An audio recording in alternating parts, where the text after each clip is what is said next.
So, Bloodborne.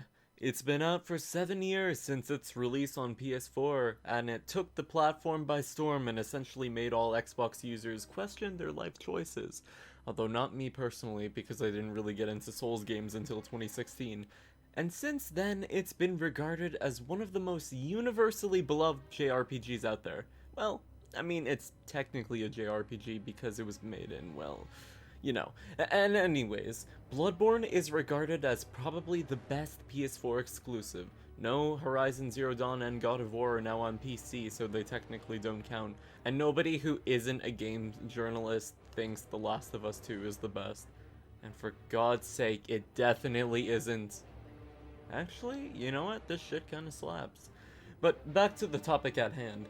Despite releasing all the way back in 2015, and From Software releasing subsequent games such as Dark Souls 3, Rock Paper Scissors, and Elden Ring, Bloodborne still remains relevant to this day. Seriously, it's trending almost every day on Twitter, and there's still a decent amount of people who play it.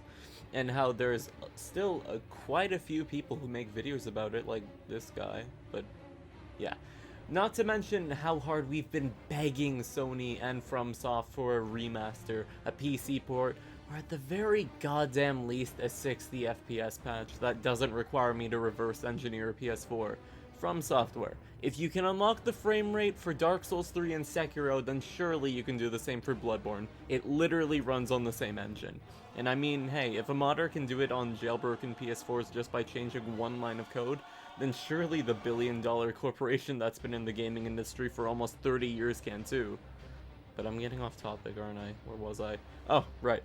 Sony decides to remaster a walking simulator for the second time? No, that's not it.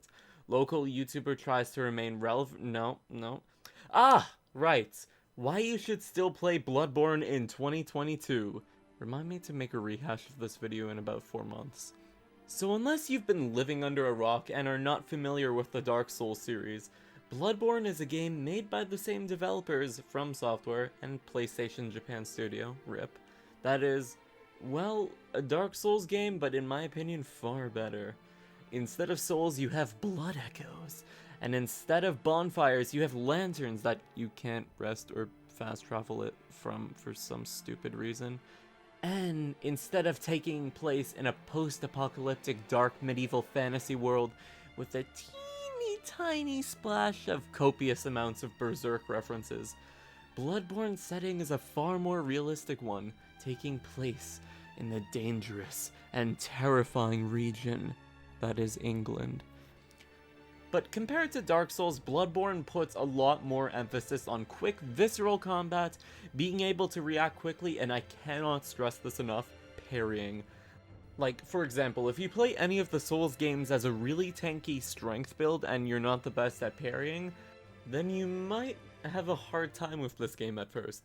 But once you get a feel for the buttery smooth, well, for the most part, combat, it can be pretty easy to catch on, which brings me to my next point. You know one of the best parts about Bloodborne? Trick weapons, baby. So, let's say in Dark Souls or Elden Rings, you have straight swords, curved swords, axes, spears, etc., but in Bloodborne, all weapons are under the same category of trick weapons, and while there's less weapons overall compared to its sister games, almost every weapon feels completely unique to use and functions a lot differently from the rest. So, like, let's say for example, you've got the starter weapon, the saw cleaver. You can gain a lot more range at the press of L1 at the cost of slower kind of combat speed. And you've got a cane that turns you into Ivy from Soul Calibur. And you've got a bunch of different weapons that can go from one-handed to two-handed weapons, like the Hunter Axe, Ludwig's Holy Blade, the Burial Blade, and a motherfucking pizza cutter. And what's really cool is that pressing L1 at the right time in combat will allow you to attack while transforming your weapon, making you feel like Dante from Devil May Cry when you're switching stances while pulling off combos. And if I haven't been able to sell you on trick weapons yet, then I don't know what will. And remember how I said parrying is a big feature in Bloodborne? Well, if you're thinking of parrying in the Souls games, you think of usually parrying with a shield or a dagger, right? Well, in Bloodborne, you get to use okay, well, Bloodborne also has shields too, but they're kind of shit, to be honest. Instead, you get to use a gun instead of a shield. And similarly to the blood vials, which I neglected to mention yet, basically they're like Estus flasks, but shittier because you have to farm them each time, so they're kind of like the leaves from Demon Souls, but I'm getting off topic. So you can also farm quicksilver bullets, which are, I guess the best way to describe them is kind of like the arrow systems for if you use bows or crossbows in the Dark Souls games or Elden Ring. It's kind of like that, but it tells you on the screen how many you have, and basically what these quicksilver bullets will allow you to do is fire bullets out of your weapon, because, shocker, who knew that's how bullets work.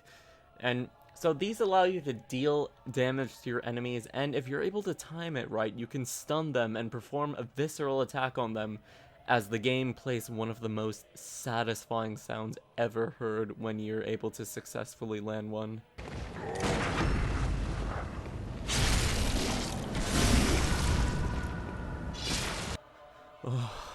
And alongside the awesome combat and general world of Bloodborne, the game also has incredible lore, providing you can figure out whatever the fuck is happening in Bloodborne, because I don't either.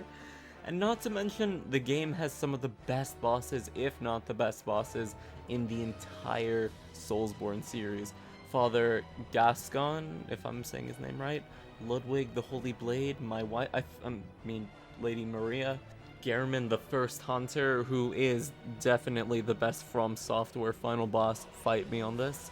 And although I am personally biased about my favorite Bloodborne boss, since, you know, it's named after me, but overall, I've had an absolute blast playing this masterpiece of a game, and if you have a PS4 or a PS5 and are still waiting for the damn thing to have games, then I highly recommend Bloodborne. It's part of the PS Plus collection, and if you can look past the low frame rates and resolution, then I promise you, you're in for an incredible experience.